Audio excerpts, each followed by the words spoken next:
최근에 고배당주 친구들의 움직임에 대해서 고민을 좀 해봐야 됩니다. 작년 기준 배당, 올해 작년과 동일한 배당을 주면은 11%가 나오는 동부건설.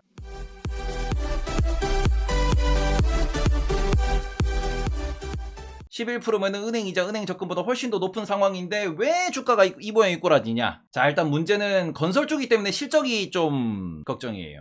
동부건설이 지금 조금 건설사라는 점이 가장 피똥 싸는 거지. 건설사 지금 어때요? 말 그대로 건설사는 미분양 터져가지고, 미분양 터진 뭘로 가? 이거 이제 이 부분을 제일 걱정해야 되다 보니까 아마 올해, 그러니까 특히에는 못 갈 거예요. 지금 다른 예를 들어서 SKT도 별반 다르지 않을 것 같은데.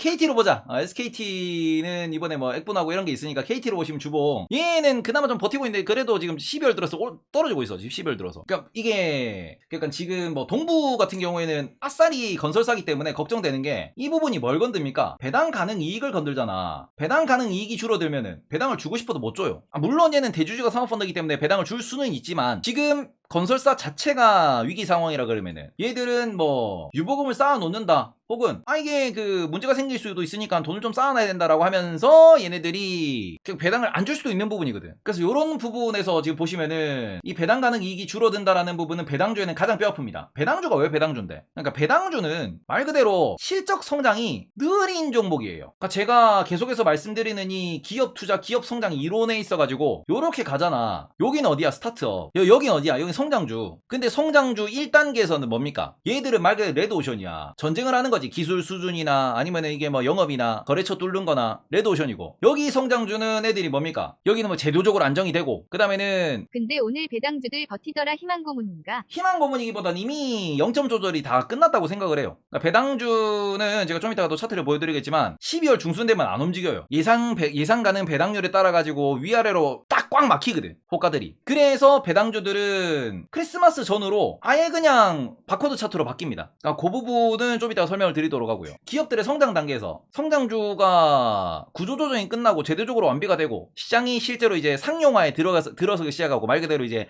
돈이 되기 시작하면은 이때부터는 완전히 폭발적인 성장을 하지. 그리고는 이 성장이 끝나면 뭐합니까? 성장이 끝나면 여기서부터는 그러면 이 정체야. 이제 말 그대로 피자는 완성이 됐고 피자 한 판을 서로 뜯어먹는 그 상황이라고. 매년 이 동네에 나오는 돈이 일정해져. 그래서 이 부분부터는 우리는 뭘 보셔야 돼? 여기서부터는 이제 주주환원을 보셔야지. 그리고 대부분의 배당주는 여기 있습니다. 지금 테슬라가 아마 요 단계쯤이라고 생각하시면 될 것 같고요. 애플이 요 단계인데 계속해서 애들은 아이폰에 추가적인 뭔가를 내고 있으면서 새로운 혁신을 끌어가려고 하는 중이고, 소위 말해서 은행, 통신 이런 애들, 그런 애들 지금 여기 속하는 거고요. 그 다음에 건설 이런 애들, 아니면 우리나라 기준에서는 지주사 이런 애들. 요런 애들은 소위 말해서 성장이 없지. 연에 많이 성장하면 5% 10%, 적게 성장하면 2% 3%. 그 부분에 있어가지고 장기 투자하면서 배당을 꾸준히 받는, 주주환원을 같이 꾸준히 누리는, 혹은 바닥이 다져졌으니까 스윙 투자만 하는, 요런 전략으로 접근할 수 있는데, 문제는 올해는 어디가 박살났어요? 건설이 박살났지. 제가 소위 말해서 이제 SK텔레콤이나 우리금융지주나 이런 은행 통신주들을 많이 말씀드리는 이유는 뭐냐 그러면은, 얘네들이 특히 우리나라는 그동안 약했던 주주환원 이 측면을 강화한다라고 이제 표현을 하니까, 그럼 이게 강화된다 그러면 주가가 좀 다른 국가들의, 그러니까 주주환원이 잘 되는 국가들의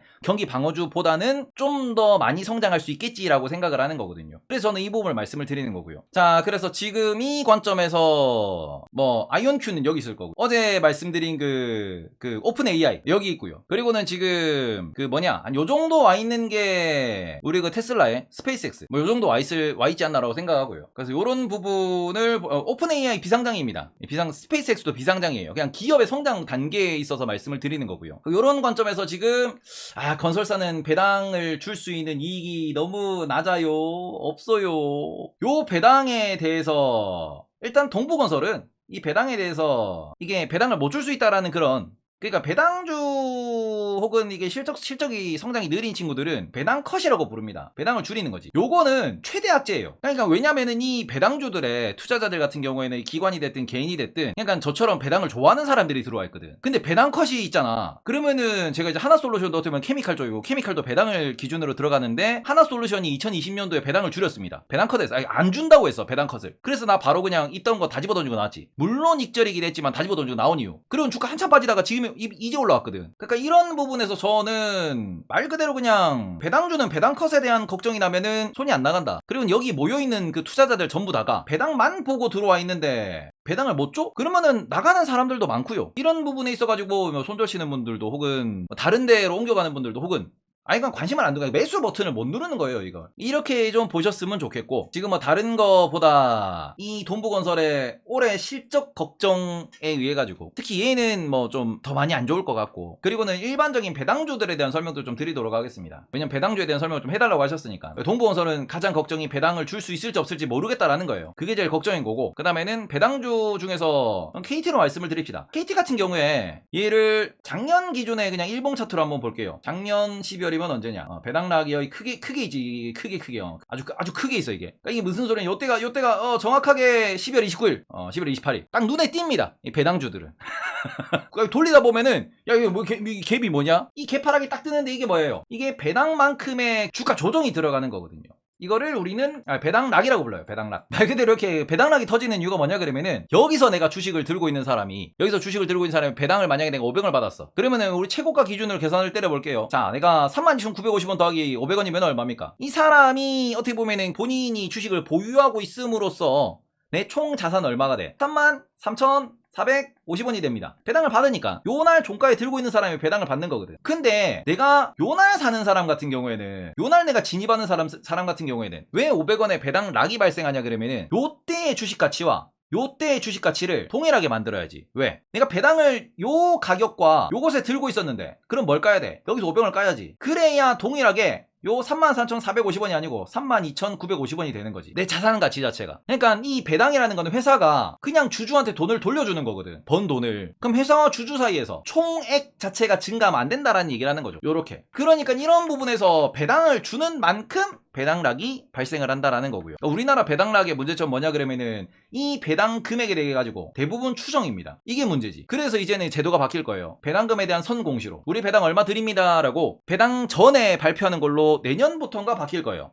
이 부분은 배당락이 무조건 주가가 떨어진다는 소리가 아니다. 대부분 떨어져요. 대부분 떨어지는 이유는, 이게 배당락이 없으면은 무슨 장난질이 가능하냐 그러면은, 기관들이 요때 배당을 받아가지고 여기가 배당락이 제대로 반영이 안 되면은 이때 50원 뛰기 아니면 10원 뛰기로 장난질이 가능해. 그러니까 요날 종가와 요 배당금에 대한 그러니까 여기에서 배당금을 뺀 차익이 요거랑 다르다 그러면은 장난질이 가능해. 이거를 이렇게 100억 단위 500억 단위로 때려버리면은 걔들은 수수료도 없잖아. 그러니까 이게 의도치 않은 아비트라지가 발생하기 때문에, 차익거래가 발생하기 때문에, 이제 그것 때문에 배당락은 존재하긴 합니다. 우리나라는 이게 미국처럼 분기 배당을 한다 그러면은 배당락이 좀 폭이 작겠지. 근데 우리나라는 올해는 분기 배당이 많이 늘었지만, 과거에는 이 배당락이 문제가 됐던 이유가 뭐냐? 연말 배당을 해버리니까 이 배당이 어떻게 보면 연말 배당 폭탄이 떴거든요. 규모가 크니까 1년치가 한 번에 나오니까. 그래서 배당락이 막 이렇게 5%씩 막 7%씩 터져가지고, 그것 때문에 와 이거 주가가 좀 이렇게 많이, 이 주가 왜 이래요? 이런 것도 좀 있긴 있었어요. 근데 지금은 이게 연말 배당이 아니고 우리나라도 분기 배당이 늘어나면서 요 4분의 1이 매 분기마다 잘려나가니까 확실히 좀 많이 호가창이 이렇게 좀 안정되고는 있어요. 그러니까 소위 말해서 우리나라는 이렇게 되던 게 이제는 이렇게 네 번으로 잘리는 거죠. 그러니까 진폭이 좀 줄어든다라고 보실 수 있는데, 어쩌나 저쩌나 이 부분에 있어가지고 투자를 뭘로 하셔야 되냐. 그러니까 이 투자에서 여기서 이제 우리가 돈을 벌려고 하시는 분들 이거지. 내가 배당 받기 전에 여기서 팔고요. 그리고는 배당락은 요건데, 실제로 이거 이후에 주가 추세를 보면은 빠졌다가 올라오지 않냐. 그러니까 저는 내가 여기서 매도를 때리고 여기서 매도 때리면 나는 최대한 뭐 주가 차익을 얻는 거 아니에요. 여기서 이제 주가 차익을 얻고, 그리고는 내가 여기서 다시 재매수를 하고 싶다. 불가능하진 않아. 다시 내가 여기서 재매수를 하면은, 아니 배당은 요거만 받는 건데, 그리고 이걸 내가 다 쳐맞고 본전으로 돌아와야 내가 어떻게 보면은 다시 수익권이 들어가는 건데, 나는 그거 싫다. 나는 이만큼을 먹고 싶다. 되지 않냐? 불가능한 건 아니에요. 근데 문제는 요 시점에 요때의 주가를 알 수가 없어. 그래서 어떻게 보면은 전략을 잘 짜셔야지. 나는 배당을 안 받아도 돼. 내 평단은 이 밑에 있기 때문에, 이 배당락보다 훨씬 밑에 있기 때문에 나는 그냥 배당을 받으면은 문제가 되는 점이 이게 있거든요. 내가 배당을 받는다 그러면은 세금이 늘어요. 왜냐면 이게 배당은 하나 이자 소득으로 치기 때문에, 이거를 내가 예금, 적금 요런 데서 발생하는 이자와 합쳐가지고 2천만 원이 넘어가면은 그때부터는 세금이 일반 그 소득으로 과세가 돼버립니다. 그러니까 말 그대로 뭐 개인 사업자로 이게 장사하시는 분들 같은 경우에는, 아니 나는 얼마 벌었는데 얼마 세금 내면 된다라고 생각하고 거기에 맞춰가지고 인건비 떨고 뭐 떨고 다 떨었는데 야, 이게 내가 배당을 받아서 예금이자 적금이자 배당해가지고 내가 5천만 원을 받아버렸어. 그러면서 3천만 원이 내 세금 계좌로 넘어왔어. 야, 씨, 세금 구간이 바뀌는 거지. 그러니까 종수세로 넘어와 버리잖아. 이렇게 되면 야, 이게 과세 표준, 과세 그 퍼센트가 달라지면은 배당받은 거 다 토해낼 수도 있지. 그래서 이런 부분에서 신경을 쓰시는 분, 혹은 이런 거 신경 쓰기 싫다 하시는 분들은 파시는 게 맞긴 맞아요. 특히 이게 장이 좋을 때는 바로 쏘는데 장이 안 좋을 때는 일단은 밀리고 가는 경향도 있긴 있어. 왜냐면 연초에 휴가, 거래량 없는 수급 꼬이는 이런 상황이라서. 아니면은 배당이 연말에 치중돼 있기 때문에 당장 쏘더라도 조정 받고 가. 그래서 이제 여의도에서 이런 얘기하죠. 찬바람이 불면 배당주를 봐라. 그리고는 요렇게 올라왔을 때 언제 팔아라? 배당을 받자는 게 아니고 12월 중순에 팔아라. 그때가 되면은 연말 실적에 대한 기대감, 배당금에 대해서 계산이 나오면서 저평가돼 있던 애들이 배당을 준다라는 그런 수준까지 올라오면서 어떻게 보면은 이제 주가 차익을 노릴 수 있다. 근데 지금 올해는 12월 중순 매도하려고 봤더니, 자, KT의 주가를 보도록 하겠습니다. 12월 중순을 매도하려고 딱 봤어. 이게 이때 보시면 이게 12월 내내 올랐지. 2021년도에. 그리고는 그 전에도 보자. 2020년도에도 뭔가 있을 텐데 여기도 있네. 여기도. 2020년도입니다. 배당주는 딱 보여, 배당락이. 이때도 보시면 최저가 11월이고요. 실제로 11월 들어서는 코스피가 올라오면서 쫙 올라왔지. 야, 찬바람 불기 시작했을 때 샀으면은, 야, 이거 얼마냐? 25,000원이었고, 최저가 22,000원이니까 10% 먹었네. 야, 배당받는 것보다 이득이야. 이렇게도 볼 수 있는 거고요. 그러고는 그 전에, 2019년에도 좀 보도록 하겠습니다. 2019년에도 이때 보시면은 이때, 요때가 26일, 요 배당락이네. 그리고는 그 전에 보실 때는 12월 초에 샀다라고 하면은, 대충 26,000원이던 게, 27,000원. 1,000원밖에 안 올랐네, 이때는. 그래도 올랐지. 그 전에도 보도록 하겠습니다. 쭉쭉쭉쭉. 배당락이 이때냐? 이때네. 야, 정말 이거는 배당락은 대충 땡겨보면 딱 보여. 이 개파락이 보시면은 이게 언제냐, 10월 말 11월 요때 사셔가지고 28,000원 28,500원에 사셔가지고 3만원이니까 이때 10%네 그지, 10% 쫙. 그리고는 배당락, 그리고는 뭐 이런 식으로 계속 이제 연말에 사면은 된다라는 공식이 좀 있었죠. 요때인가? 요때가 연말 그 배당락인데, 요때 보시면은 요 11월 요때가 29,000원, 요때가 31,000원, 요때도 한 7% 정도 배당보다 많이 올랐네요. 요런 식으로 이제 찬바람 불 때, 뭐 대충 저 정도 차트상으로 저기까지 쏠 수 있겠네. 이런 식으로 이제 매수, 매도를 많이 하시는데, 올해의 케이스를 보시면은, 분명히 이때는 이제 9월 말이지. 9월 말에는 모든 그 지수들이 다 이제, 모든 종목이 다 패대기 쳐졌을 때. 요러고 난 뒤에 이제 11월 초 기준 보시면 여기 있습니다. 35,000원. 그리고는, 배당 전까지 올랐나 싶었는데, 12월 12, 13일 날 고점 찍고는 박살났죠. 이미 박살났어. 그죠? 그리고는 요런 부분, 요런 흐름상에서 지금 11월 초주가로 돌아가 버렸어. 이게 11월 초주가로 돌아갔어. KT도. 그럼 왜 돌아갔냐? 배당을 많이 준다는데 도대체 왜 KT는 배당도 늘린다고 했는데 왜? 라고 보시면은 지금 계속 말씀드리는 부분이 뭡니까? 자, 얘네들의 배당률이 얼마? 5에서 6% 나옵니다. 우리은행 8% 나오긴 해. 근데 오늘도 뉴스 나왔잖아. 오늘 뉴스 다시 한번 보여드릴게요. 지금 얘네들이 못 가는 제일 큰 이유가 보시면 이거거든. 다시 쏟아지는 한전채, 시장 자금 블랙홀이 우려가 된다. 보시면은 이게 뭐 지난달에도 4조, 이번에도 2조 원 이런 얘기가 나오는데, 문제는 이게 이런 식으로 조 단위가 나오는데 얘가 이율이 몇 프로냐 그러면은, 얘 지금 이율이 6%짜리예요. 한전채가 6%짜리 이자율이야. 이거 무슨 소리예요? 얘는 원금 변동 없이 6%를 준다는 거야. 원금 변동 없이. 그러니까 말 그대로 지금 이 부분이 은행, 통신 이런 애들 그냥 개박살 내고 있는 이유가, 배당주들의 주가를 눌러버리는 이유가 요거 배당받고 그다음 뭐 배당락 생각하고 뭐 생각하고 그리고 내년도에 뭐 경기 침체 고려해야 되고 생각할 게 너무 많아. 근데 이 상황에서 얘는 얼마? 고정이자 6%. 그러면은 고정이자 6%를 누리다가 언제? 시장 반등한다 싶을 때, 그때 다시 주식으로 넘어가도 되지 않냐? 시장 반등 때가 언젠데? 금리가 좀 떨어질 때, 시장금리가 좀 떨어질 때, 시장금리가 떨어진다라는 거는 그때 되면 어디서 수익이 나요? 채권에서 수익 나지. 그러니까 지금은 채권이 바닥이다라고 생각이 되니까 지금 채권 들어갔다가 채권이 좀 올라오면서, 채권 가격이 좀 올라오면서 금리가 떨어지면서, 금리가 떨어지면은 가격이 올라간다라는 거거든. 이게 요 부분은 할인율 개념이기 때문에 외우시면 돼요. 금리가 떨어지면 가격이 올라간다. 지금 금리가 고점이라고 하니까 가격이 바닥이라는 소리거든. 그러면 지금 가격이 바닥인 이 상황에서 채권을 사서, 채권이 박살나는 경우는 하나 있지. 부도 나면, 디폴트 나면 박살이에요. 이 디폴트는 뭡니까? 부도잖아, 부도. 돈 없어 배째. 근데 문제는 누구예요? 한전이거든. 한전은 뭡니까? 한전은 부도가 안 나지. 이는 국가 등급인데. 그냥 말 그대로 이거는 국가 부도를 걸고 나오는 채권이니까. 그러면 디폴트 걱정이 없지. 국채랑 같은 건데. 근데 6%짜리래. 그러니까 시장 자금이 다 일로 들어가는 거죠. 그럼 지금 뭐예요? 우량하고 실적 성장할 수 있고 좋은데 얼마? 7% 이상 되는 채권을 배당주를 찾아야지. 근데 지금 SK 계열사나 삼성 계열사나 현대 계열사 안 망할 것 같지? GS도 마찬가지. 얘네들의 채권금리가 7%가 넘는 케이스가 나옵니다. 7% 배당주도 딱히 수급이 좋을 수가 없어요. 그래서 올해 배당주가 재미가 없는 이유입니다. 올해 배당주가 지금 재미없는 이유가 이거예요. 올해 같은 경우에는 저는 이렇게 생각합니다. 배당락이 걱정된다라고 하면은 지금 뭐 손절이든 익절이든 간에 배당락이 이게 뭐 내가 들고 있는 배당주가 연말 폭탄 배당이다. 그럼 걱정된다라고 하면은 좀 움직임을 지켜보시다가 올해가 거래일이 언제까지냐? 29일까지 거래일이고 올해가 27일이네요. 27일 종가가 배당락이에요. 27일 종가가. 그러면 그 전에 내가 1월에 초에 장 안 좋을 것 같은데 싶으면은 여기서 일부 현금화하는 게 전략적으로는 맞을 수 있어. 왜냐면 이걸 걱정하는 거잖아. 이거 1월 초에 장 안 좋아서 더 밀리면 어떡하냐. 배당주는 이슈도 끝났는데, 그러니까 배당이라도 받아야지 하고 들어오는 돈들이 있을 텐데 막 배당 7% 8% 된다 그래서 사람들 들어오면은 요때 뭔가 수급이 조금이라도 있으면은 거기서 내가 좀 현금화 시켜버려야지. 내가 이 기업이 좋다고 생각하더라도 나는 여기서 현금화하고 난 뒤에 이쪽에서 장 안 좋을 것 같으니까 다시 밑에서 들어가야지 라고 생각을 하실 수도 있는 거고, 아니면은 몰라 1년 더 버텨, 1년 안에 뭐 뜨긴 뜨겠지 라고 생각하시면은 그냥 들고 가시고, 예를 들어서 내가 이 부분이 많이 걱정이 된다, 세금 부분이 걱정이 된다, 그래서 털어야 되는데 언제 털어야 될지 모르겠다 그러면은 일단은 저는 좀 더 지켜보셔야 된다라는 생각은 합니다. 한 일주일 남았으니까. 여태 눌렸는데 27일에 오르긴 할까요? 근데 기간 매물이 많이 나왔어요. 저는 이제 거기서 그걸 생각하는 거지. 기간 매물이 없는 상황에서 개인들이 붙으면 어디로 갈 것인가. 그냥 요새 뉴스를 계속 흘리거든. 연말이니까 배당주 지금 배당률 뭐 6% 7%짜리가 많다 뭐 이러면서 얘기가 좀 나오고는 있어요. 지금 기관들이 딱히 수급이 없는 상황 속에서 지금 여기서 뭐 환율 이렇게 좋아지고, 그래서 뭐 외국인들이 먼저 사면 외국인들이 들어올 때 사는 건 일단 배당주를 사긴 사거든요. 외국인들 기준에서는 산업재 배당주 이런 거 산단 말이야. 그래서 그런 부분에서 어찌 될까 좀 지켜보시는 게 맞을 것 같고, 저는 그냥 이번에 그냥 1년 존버로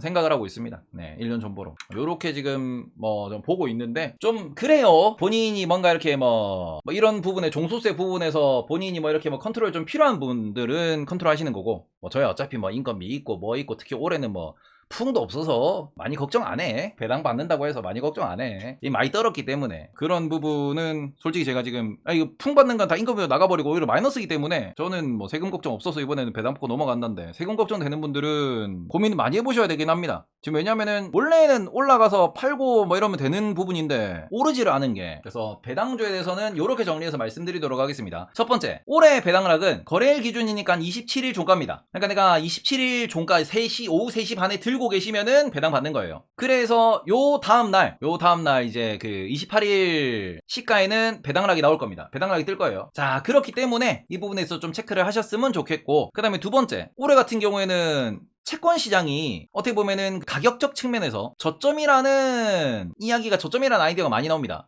채권 시장 저점이다 보니까. 그다음에 여기가 실제로도 지금 금리가 6% 이상대가 나오다 보니까 요것 때문에 지금 고배당주에 대한 관심은 없어요. 고배당주 수급이 엄청 약한 상황입니다. 그렇기 때문에 지금 시장이 못 가고 있는 부분이고, 이 부분에 있어서는 저는 만약에 이제 연말에 배당주 랠리가 있을 거냐라고 하면은 확률상으로 말씀드릴게요. 요것 때문에 확률상으로 배당주 랠리는 기대보다 많이 확률이 낮을 겁니다. 그러니까 없다라고 표현하는 게 맞을 것 같고, 특히 이 부분에 있어가지고 이제 트렌드가 많이 바뀐 게, 은행도 그렇고 통신도 그렇고 지주사까지도 주요 배당주들인데 얘들이 분기 배당으로 전환을 많이 했습니다. 옛날이랑 아예 시장 트렌드가 바뀌었어. 분기 배당이라는 부분에서 우리는 뭘 캐치하셔야 되냐 그러면은, 분기 배당이니까 뭐예요? 배당금도 좀 낮은 편이고요. 물론 연말 특별 배당이 있어가지고 연말 배당이 제일 많긴 하지만 예전보다는 배당금이 낮고 배당락이 예전보다 적어요. 그러니까 배당 이슈가 옛날만큼 이렇게 크게 부각되지는 않습니다. 연말에 한방 배당이 그만큼 적어졌다라는 거지. 한방을 노리고 연말에 랠리가 쫙 나오는 이런 부분이 옛날보다 많이 약해졌다라는 거고요. 이제부터는 배당주에 투자에 있어서도 과거랑은 좀 많이 바뀌었습니다. 또 내년부터는 이런